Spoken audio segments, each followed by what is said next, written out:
Hi everyone, எல்லாரும் எப்படி இருக்கீங்க? இன்றைக்கி நம்ம ஒரு விஷயத்தை நம்ம பகிரணும் அப்படின்ட்டு தான் நிறைய பேர் இது நம்மக்கிட்ட கேட்ட ஒரு விஷயம். இது நம்ம ஒரு ஜோசிக்காரவங்க தையல் மிஷின் வீட்டில் இயங்கக்கூடாது, அப்படி இயங்குனா கணவன் மனைவிக்குள்ள பிரச்சனைகள் வரும், உடல் ரீதியாக தொந்தரவுகள் ஏற்படும், குடும்ப வாழ்க்கை ஒற்றுமை இருக்காது அப்படின்னெல்லாம் சொல்லியிருக்கிற வீடியோஸ் நிறைய இன்றைக்கி வைரல் ஆகிட்டு இருக்கு.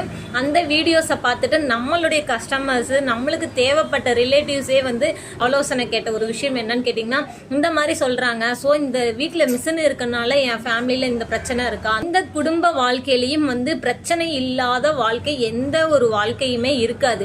எல்லாத்தோட ஃபேமிலி அப்படின்னா கண்டிப்பாக பிரச்சனைகள் இருக்கும், அதே இடத்துல சமாதானமும் இருக்கும், அதே இடத்துல அன்பு அரவணைப்பும் அதிகமாகவும் மாறும். ஸோ இது எல்லாமே நீங்கள் ஃபஸ்ட்டு தெரிஞ்சுக்கணும். ஒரு கணவன் மனைவிக்குள்ளே சண்டை வருது மிஷின் இருக்கிறதுனால தானா? கண்டிப்பாக கிடையாது.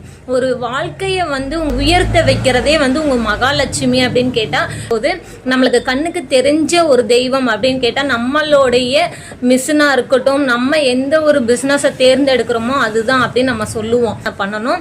தையல் மிஷின் அப்படிங்கிறது வாழ்வாதாரத்தை உயர்த்துவது தானே ஒழிய நீங்கள் அவசரப்பட்டு உங்கள் வீட்டில் இருக்கிற மகாலட்சுமியை போய் நீங்கள் விற்கணும் அப்படின்னு நீங்கள் ட்ரை பண்ணாதீங்க.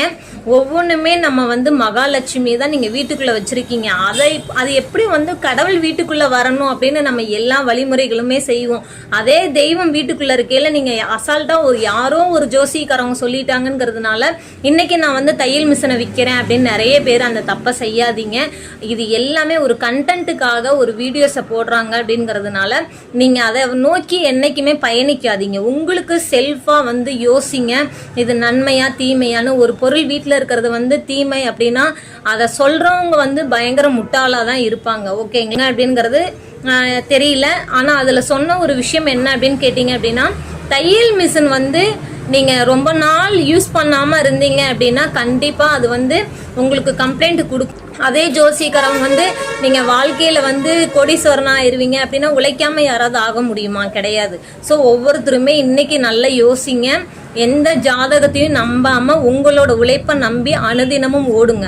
அப்போ தான் உங்கள் உழைப்புக்கு தகுந்த ஊதியம் கண்டிப்பாக கிடைக்கும். ஒரு நாள் இல்லைனாலும் ஒரு நாள்.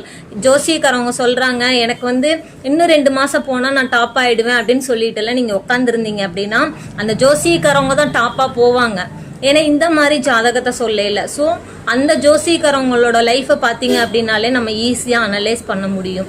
அதனால் இந்த மாதிரி யாரும் எந்த ஒரு மிஸ்டேக்கும் செய்யாமல் வாழ்க்கையில் ஒவ்வொருனுமே நீங்கள் யூனிக்காக யோசித்து செயல்படுங்க அப்படின்னு தான் நம்ம சொல்லுவோம். இந்த வீடியோ நிறைய பேத்துக்கு ஷேர் பண்ணுங்கள். பிடிச்சிருந்துச்சுன்னா லைக் பண்ணுங்கள். தேங்க்யூ.